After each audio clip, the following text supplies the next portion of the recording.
Buenas tardes, muchas gracias Alejandro, muchas gracias a todo el comité organizador y muchas gracias por la asistencia a este evento. Cuando me invitaron a esta charla, pues dije, ¿cómo vamos a enfocarlo? Entonces lo primero que hice fue pensar en cómo me llegan los pacientes y los motivos de consulta por lo que me llegan remitidos los pacientes. Y básicamente entonces los objetivos con esta charla serían, primero, identificar las causas y definir las patologías que los médicos, pediatras, médicos generales van a remitir, o los mismos médicos cardiólogos pediatras van a remitir a electrofisiología pediátrica, iniciar un estudio y un seguimiento o tratamiento adecuado de estos pacientes que van a ser remitidos, y aquellos pacientes que no van a ser remitidos, pues iniciarles un seguimiento y tratamiento adecuado. Son tres las causas por las cuales me llegan pacientes remitidos: o por los síntomas del niño, o por los signos que encuentra el médico al examinarlos, o por hallazgos en exámenes paraclínicos que por alguna causa se le tomaron a estos pacientes. Empecemos por los síntomas. Principalmente son tres, básicamente son o por palpitaciones, por síncope, y muchas veces por dolor torácico me llegan, aunque en general esto lo debe determinar es el cardiólogo pediatra el estudio de los pacientes con dolor torácico, por lo cual me voy a enfocar en los primeros dos, palpitaciones o síncope. Las palpitaciones pues es la sensación de los latidos rápidos que perciben los niños. Muchas veces no solo los percibe el niño, sino también la mamá, el acompañante, el que lo cuida, siente que el corazón le late rápido al niño. Entonces, ¿cómo debemos evaluar estas palpitaciones? Es fundamental preguntar la duración de estos eventos. Muchas veces los eventos son demasiado cortos, que claramente le dicen a uno, no le duran ni un minuto, le duran apenas unos segundos, como claramente a veces sí son eventos largos, de minutos hasta horas de duración. He tenido pacientes y que claramente lo tienen más de 24 horas el paciente en taquicardia y que afortunadamente no le produce nada, pero el paciente está con palpitaciones más de un día y es porque tiene una taquicardia que no se ha controlado. Entonces, ver qué tanto es la duración de los síntomas, qué tan frecuentes se presentan estas palpitaciones, si se presentan todos los días, si se presentan una vez cada 6 meses, una vez al año. Pues si son palpitaciones de muy corta duración, de muy poca frecuencia, pues sí tenemos que hacer un estudio, pero no es un paciente que requiera una remisión inmediata a electrofisiología. Es fundamental cuando preguntamos y nos enfrentamos a un paciente con palpitaciones, preguntarle cómo son el inicio y la terminación de estas. Generalmente las taquicardias paroxísticas inician y terminan de una forma súbita, quiero decir, de un momento a otro, el paciente presenta el aumento de la frecuencia cardíaca y para también inmediatamente. Esto es generalmente secundario a las taquicardias paroxísticas por reentrada, que son las más frecuentes en niños. Aquellas otras taquicardias, ya sean taquicardias auriculares o a veces la taquicardia sinusal, que es completamente fisiológica, lo que nos describe el niño es que son inicio y terminación gradual, que poco a poco va aumentando la frecuencia y poco a poco después va disminuyendo. ¿Qué factor desencadena la taquicardia? Si está en reposo y se desencadena una taquicardia, que claramente los papás también evidencian la taquicardia en el niño, es bastante patognomónico de que sea una taquicardia paroxística. Otros solamente sienten las palpitaciones durante el ejercicio, durante la actividad. Generalmente esto es secundario a una taquicardia sinusal. Como les digo, que el papá o los padres, los cuidadores estén pendientes cuando los pacientes están sintiendo las palpitaciones. Si claramente el cuidador toca el tórax del niño y siente que el corazón está muy acelerado, muy seguramente si estamos ante un evento de taquicardia. Ver el cuello, las palpitaciones en cuello, generalmente las taquicardias paroxísticas por reentrada, observa uno el latido en las carótidas y entonces vamos a ver que el niño le está palpitando y eso nos lo refieren los papás. Y también qué hace el paciente o qué hacen para terminarla. Porque algunos pacientes ya saben hacer algún tipo de maniobras o saben que con la tos o que les da vómito y para la taquicardia, generalmente estos son taquicardias por reentrada, que al hacer este tipo de maniobras vagales va a parar la taquicardia y esto nos indicaría de que es una taquiarritmia real y no es una taquicardia sinusal. Ya tenemos muchas formas de medir la frecuencia cardíaca. Hay diferentes métodos desde los mismos relojes que tenemos. Algunos otros dispositivos que podemos colocar que no solo nos dan la frecuencia cardíaca, sino que nos dan además una tira de electrocardiograma bastante confiable. Entonces, si lo tiene el paciente, pues lo debemos utilizar en esos momentos para poder determinar qué frecuencia cardíaca tuvo el niño. Ya claramente frecuencias muy altas de más de 180, 200, es muy sugerente de que sea una taquicardia por una taquiarritmia, una taquicardia paroxística. Muchas veces pacientes con episodios de palpitaciones nos dicen, no, se le documentó una frecuencia cardíaca de 120, 130. En un paciente pediátrico pues es una frecuencia cardíaca bastante normal, bastante sinusal, que no nos dice o nos dice que tal vez no sea una taquicardia supraventricular, sino una taquicardia sinusal. Todo paciente en estudio de palpitaciones lógicamente necesita un electrocardiograma que debemos tomar tanto en reposo, en el estado basal, porque muchas veces puede ser anormal estando basal como en el Wolf, y lo ideal es tomar un electrocardiograma durante los síntomas. Eso es fundamental y tenemos que hacer mucho énfasis en que los padres lleven a este paciente a un servicio de urgencias y le tomen el electrocardiograma durante los síntomas. Si ya pasaron los síntomas, pues ya no hay que, lo que les digo a los padres, no hay que hacer cola, no hay que pagar, no hay que nada, porque ya nos va a salir igual que el electrocardiograma basal. Pero durante los síntomas hay que tratar de tomar un electrocardiograma.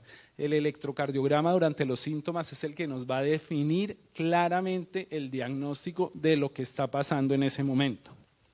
Lógicamente, otros exámenes como el Holter, cuando ya el paciente persiste con esto de estudio, entonces ya debemos hacer un Holter, pero también un Holter normal no nos descarta que el paciente tenga una arritmia, porque el Holter es un examen de 24 horas y si durante esas 24 horas el paciente está asintomático, pues va a salir normal. Siempre en pacientes con palpitaciones repetitivas debemos hacer un ecocardiograma para determinar la estructura y la función del corazón y una prueba de esfuerzo, sobre todo si el paciente presenta síntomas durante el ejercicio.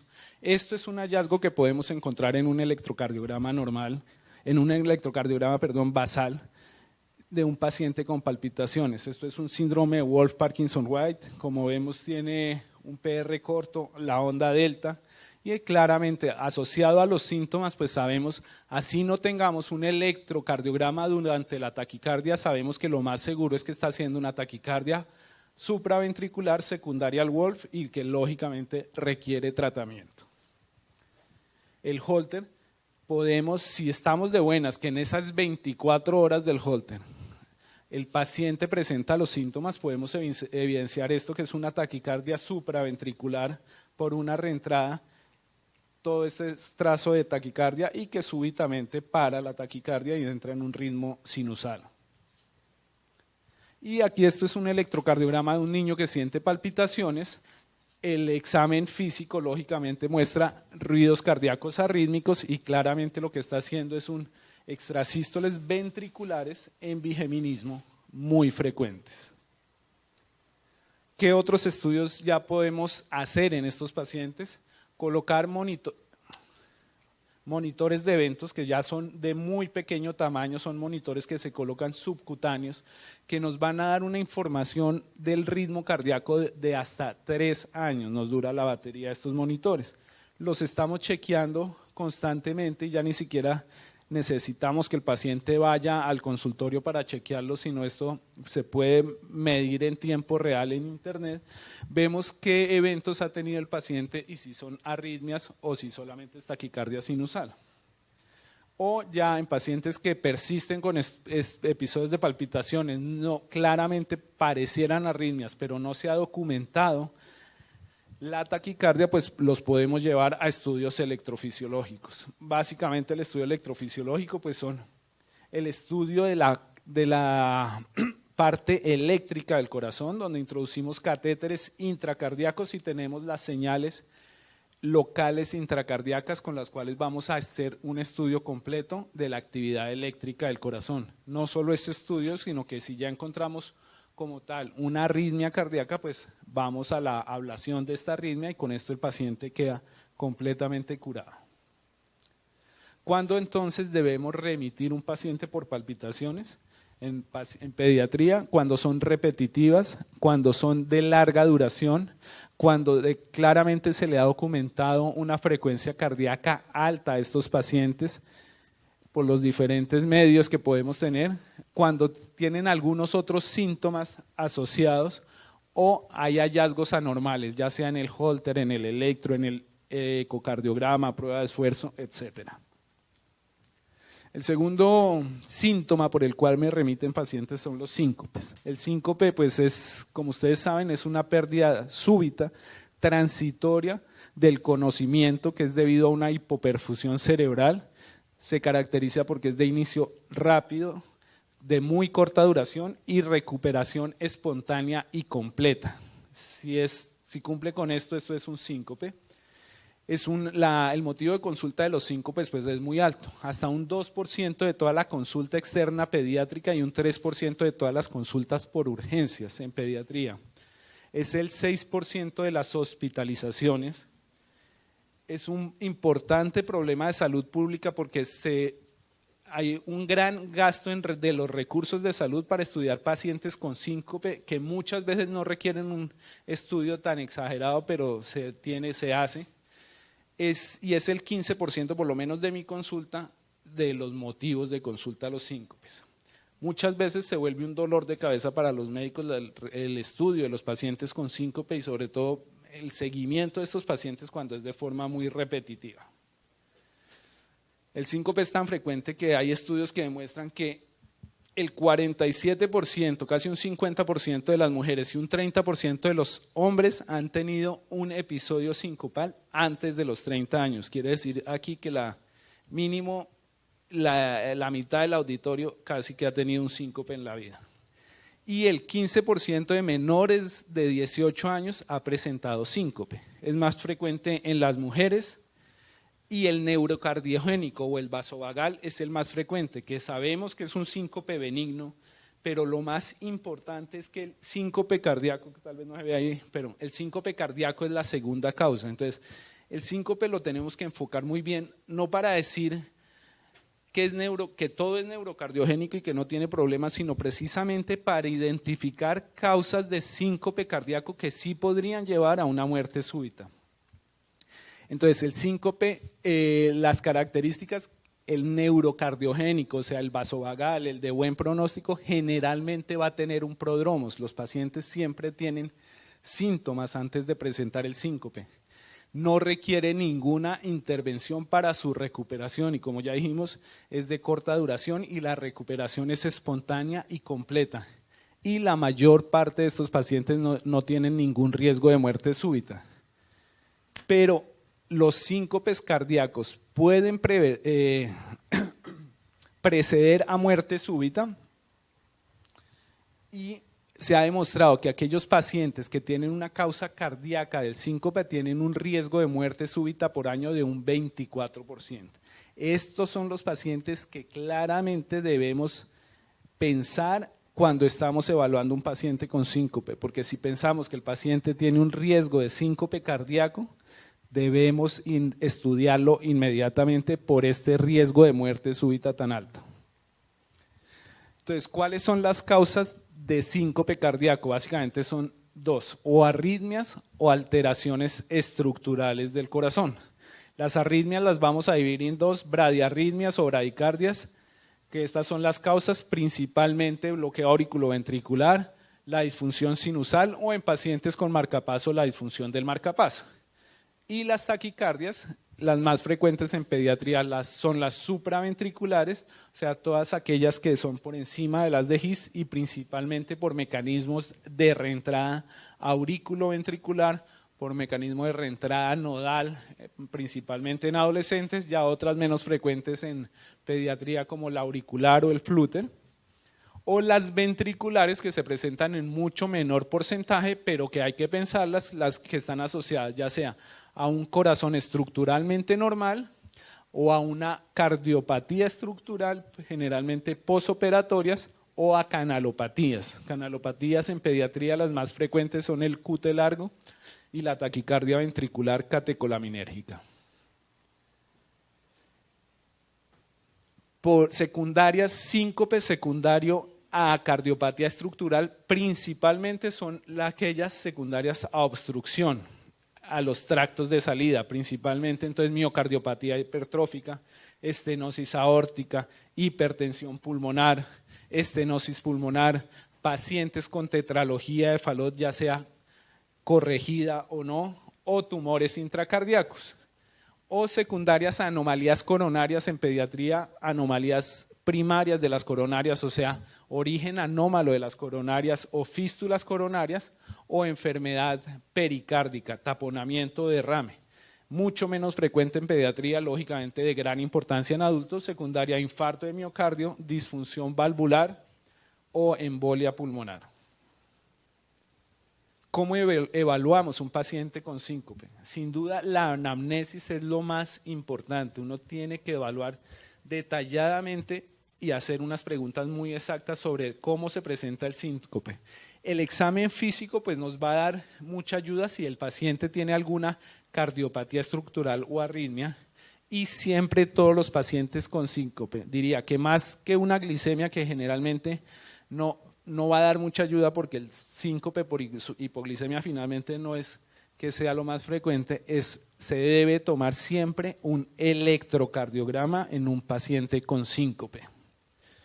Con estas tres evaluaciones podemos determinar si es, en la gran mayoría de los pacientes, si es síncope, de empezar a buscar la causa o determinar la causa de este, y determinar principalmente si tiene riesgo de muerte súbita o no. Estas 5 preguntas, si todas son, si hay pérdida de conocimiento, si el síncope fue de inicio y terminación rápida, de corta duración, recuperación espontánea y sin secuelas, y si hubo pérdida del tono postural, si todo esto es sí, claramente el paciente tuvo un evento sincopal. Con esta evaluación, hasta un 50% podemos determinar las causas con la evaluación que vamos a definir en este momento. Entonces, hay que preguntar cómo se presentó el síncope, en qué posición estaba el paciente. Generalmente el síncope neurocardiogénico vasovagal es aquel síncope que se presenta durante posiciones estáticas, principalmente cuando el paciente está de pie o cuando el paciente está sentado, pero lleva mucho tiempo en la misma posición. Si el síncope se presenta estando el paciente en decúbito, es bastante raro que sea vasovagal, es muy raro. Debemos pensar que puede ser secundario a un síncope cardíaco, principalmente por arritmia. Si el síncope es durante el ejercicio, hay que preguntar bien, si el síncope claramente el paciente está haciendo ejercicio, está corriendo y cae al piso, es un paciente que si está en urgencias lo debemos hospitalizar. Es de muy alto riesgo y muy seguramente va a tener o una arritmia o una cardiopatía estructural. Entonces es un paciente que hasta que no tenga los estudios completos no le debemos dar de alta. Muchas veces, en cambio, nos dicen inicialmente los padres que el síncope lo presentó en el ejercicio, pero al preguntar ya detalladamente nos dicen no, hizo ejercicio, se cansó, paró, ahí él sintió mareo y ya después de esto, estando ya sentado y eso, hace el síncope. Este generalmente es un síncope vasovagal, aquel que se presenta después de que el paciente ya ha terminado la actividad física. El síncope durante la natación. Sabemos que el síndrome de Cute largo, sobre todo el tipo 1, presenta generalmente los síncopes durante la natación, por lo cual debemos tener mucho cuidado. Con los estímulos auditivos, el síndrome de Cute largo tipo 2 se presenta generalmente ante estímulos auditivos fuertes. Entonces, si claramente hay un gatillo que desencadena el síncope y este estímulo es un estímulo auditivo, debemos pensar en una de estas patologías. Si se presenta con los cambios de postura, si se presenta durante la micción, defecación, con la tos, con la deglución, generalmente son síncopes situacionales que son más del tipo neurocardiogénico vasovagal, más que un síncope cardíaco. Si hay síntomas previos, ¿cuáles son? Entonces,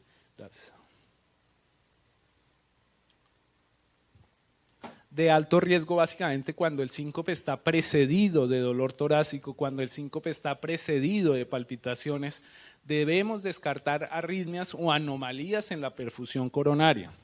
Hace poco en la cardioinfantil tuvimos un paciente que hacía síncope, primero lo hacía con el ejercicio y claramente el paciente hacía dolor previo al síncope. Se le hace una prueba de esfuerzo, se hace un electro, un Holter, un ecocardiograma, todo está normal, se hace una prueba de esfuerzo, la prueba de esfuerzo ya es anormal porque muestra cambios de insuficiencia coronaria durante el ejercicio, se lleva una coronariografía y claramente vemos un origen anómalo de la coronaria, que era lo que estaba produciendo una hipoperfusión durante el ejercicio y eso lo llevaba al síncope. Los síntomas, el prodromos como mareo, náuseas, vómito, visión borrosa, trastornos visuales, dolor o malestar abdominal, sensación de frío, diaforesis, debilidad, fatiga, todo esto sí son más síntomas asociados a un síncope neurocardiogénico. Siempre debemos preguntar si alguien vio al paciente cómo hizo el síncope, porque ver la forma de caer, si el paciente cae lentamente, que se alcanza a coger de las paredes, cae como de rodillas, generalmente es un paciente que ha sentido síntomas antes y muy seguramente es algo vasovagal. El paciente que cae súbitamente al piso, que a veces tiene trauma importante secundaria a esta caída, nos debe hacer pensar en un síncope cardíaco. Cuánto dura la pérdida del conocimiento, si hay movimientos anormales, si hay relajación de esfínter, porque también puede ser una causa neurológica, es la causa de este síncope. Y síntomas al finalizar, como las palpitaciones, debemos descartar lógicamente alguna arritmia, o si presenta lesiones en la lengua o dolores musculares importantes al terminar el síncope, pues nos hablaría más de una convulsión. Que antes los antecedentes es fundamental, si es un síncope recurrente o no, cuánto ha transcurrido entre el primer episodio del síncope y los síncopes que está presentando actualmente, qué tan frecuentes son, si hay historia neurológica en estos pacientes de Parkinson, epilepsia, narcolepsia, embarazo y principalmente historia familiar de muerte súbita, de alguna cardiopatía ritmogénica o del mismo síncope neurocardiogénico. Sabemos que los hijos de padres con síncope neurocardiogénico tienen mayor probabilidad de presentar un síncope neurocardiogénico que los que son hijos de padres normales.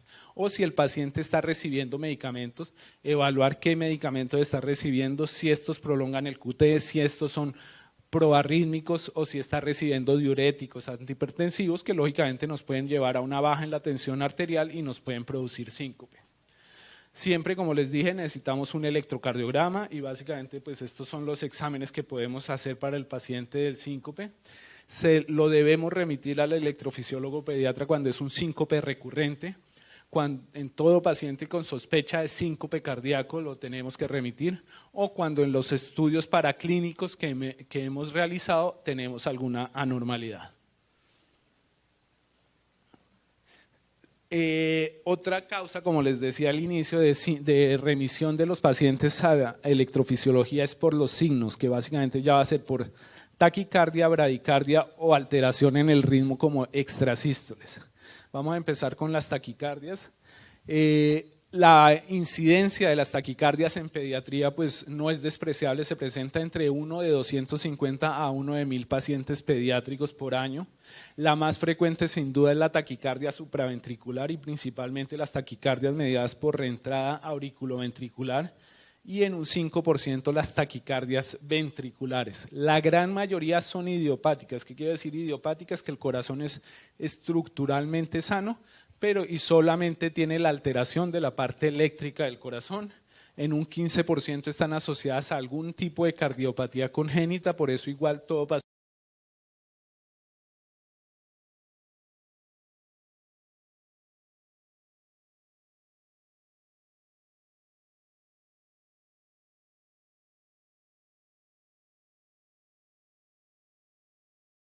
Generalmente aquellas que se presentan en el primer año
Thank you.